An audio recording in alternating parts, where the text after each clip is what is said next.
السلام علیکم ناظرین. آج میں ہی مہتاب حیدر ہوں اور میں ہی وقار گیلانی ہوں.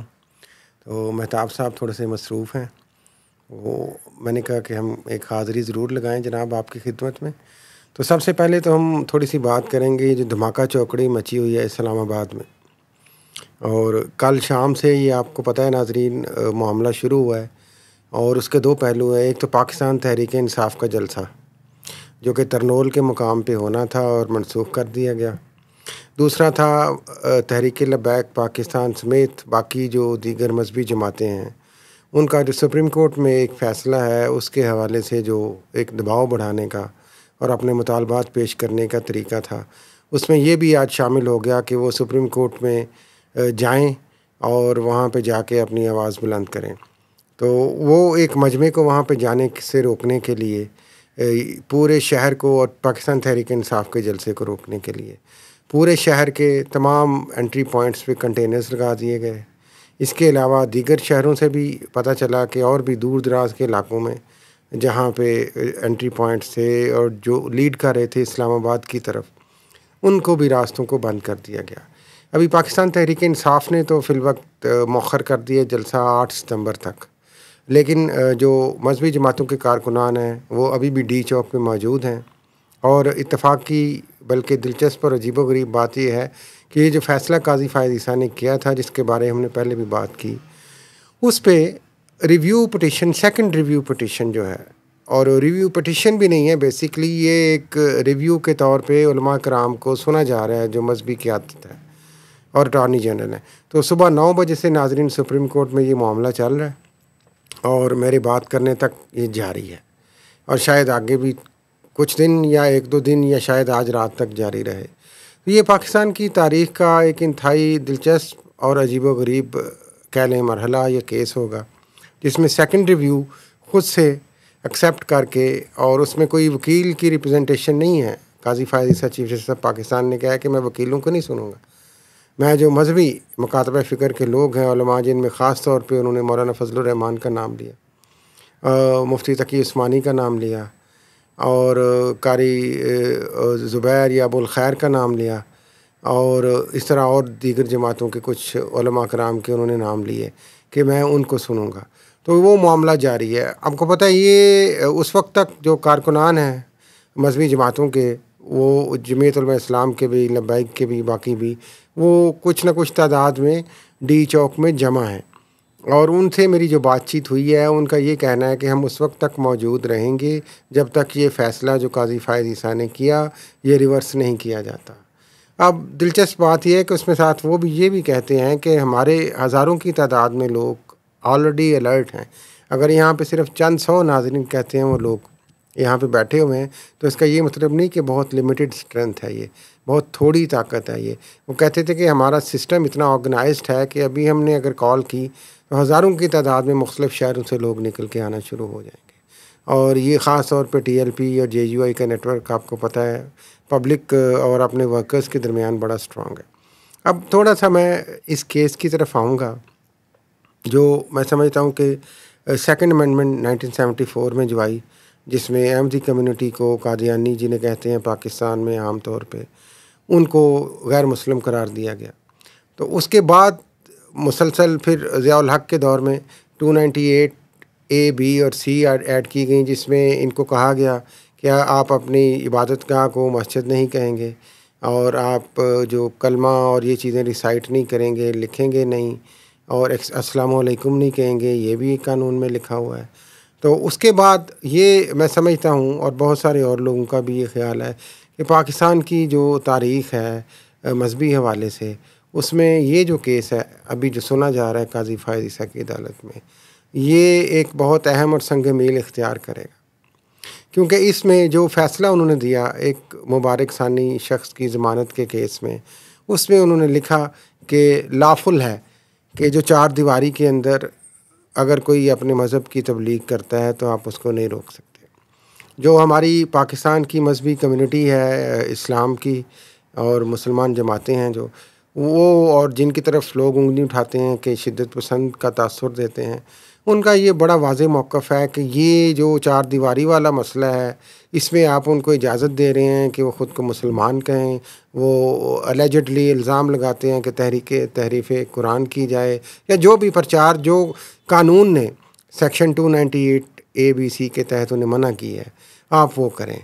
تو وہ کہتے ہیں کہ ہمیں یہ ایکسیپٹ نہیں ہے، تو قاضی صاحب کو اپنا یہ فیصلہ ہر صورت میں واپس لینا پڑے گا۔ تو اس لحاظ سے جو باہر کے لوگ ہیں، باہر کی دنیا ہے، آبویسلی وہ پاکستان میں پہلے ہی مذہبی انتہا پسندی کے حوالے سے انگلیاں اٹھاتی ہے، اور اگر اس طرح کا فیصلہ اب یہ پاکستان کی تاریخ میں بھی ایک بڑا اہم فیصلہ اس لیے ہوگا کہ اس کے بعد آگے شاید جا کے یہ کوشش کی جا رہی ہے جو آپ کو میں خبر دینا چاہ رہا ہوں اس میں، اور جو مطالبہ کیا جا رہا ہے اور آگے پارلیمنٹ سے بھی کیا جائے گا، اور جس میں بہت ساری مذہبی جماعتیں ہمیں متفق نظر آئیں گی، یہ بھی میں آپ کو بتا رہا ہوں، وہ یہ کریں گے کہ شاید اس میں آگے فردر کوئی امینڈمنٹ لائیں کہ آئندہ سے اس کو جو 74 کی امینڈمنٹ ہے، سیکنڈ امینڈمنٹ جس کو ہم کہتے ہیں، اس کو ہرگز نہ چھیڑا جائے۔ تو ایسی بھی کوششیں اس کے بعد کرنے کی کوشش یا ایک تحریک یا ایک موومنٹ یا کوشش کی جائے گی۔ اب مسئلہ اس میں یہ ہے کہ جو باہر کی دنیا ہے، جو لوگ ہیں، وہ اس حوالے سے مذہبی آزادی کے حوالے سے سوال اٹھاتے ہیں۔ یہ ایک پیچیدہ، ایک اہم، ایک حساس اور پاکستان کی جو مذہبی قوتوں کی ایک انرجائزر کے طور پہ یہ ایشو لیا جاتا ہے، تو اس لیے اس پہ تھوڑی سی بات کرنا میں سمجھتا ہوں احتیاط کے ساتھ بڑی ضروری ہے کہ ان کا اب جو ہماری مذہبی کمیونٹی ہے اس کا یہی کلیم ہے کہ یہ جو احمدی کمیونٹی ہے یہ نان مسلم ہے، چونکہ یہ فائنالٹی آف پرافٹ حضرت محمد خاتم النبیین حضرت محمد مصطفیٰ علیہ الصلاۃ والسلام، جو ہمارا یہ مسلمانوں کا بیلیف ہے کہ وہ آخری نبی ہیں، یہ اس پہ یقین نہیں رکھتے، اور اس لیے انہوں نے بعد میں جو مرزا غلام احمد کو پرافٹ کے طور پہ تسلیم کیا، پیغمبر یا نبی کے طور پہ تسلیم کیا، تو یہ دائرۂ اسلام سے خارج ہیں، کیونکہ اسلام میں رہنے کے لیے تو ختم نبوت پہ ایمان بہت ہی ضروری ہے۔ تو اور دوسری طرف جو وہ کمیونٹی ہے وہ خود کو کلیم کرتی ہے، وہ خود کو نان مسلم نہیں کہلانا چاہتے، اور وہ خود کو مسلمان کہتے ہیں، اور ادھر کی جو میجورٹی ہے وہ کہتی ہے کہ نہیں جی یہ مسلمان نہیں ہیں۔ اور یہ اصل میں یہ ساری اس میں آپ کو بتانا چاہتا ہوں کہ ایک ٹرک ہے، ایک پیچیدگی ہے، یا یہ وہ حساس پہلو ہے۔ ان کا یہ کہنا ہے، میری کچھ لوگوں سے بھی بات ہوئی ہے ابھی جو ڈی چوک میں تھے، کہ یہ خود کو کلیئرلی کہنا شروع کر دیں کہ ہم نان مسلم ہیں، تو اس کے بعد ہمیں ان پہ کوئی مسئلہ نہیں ہوگا۔ ان کا یہ گلہ ہے کہ یہ خود کو مسلمان بھی کہتے ہیں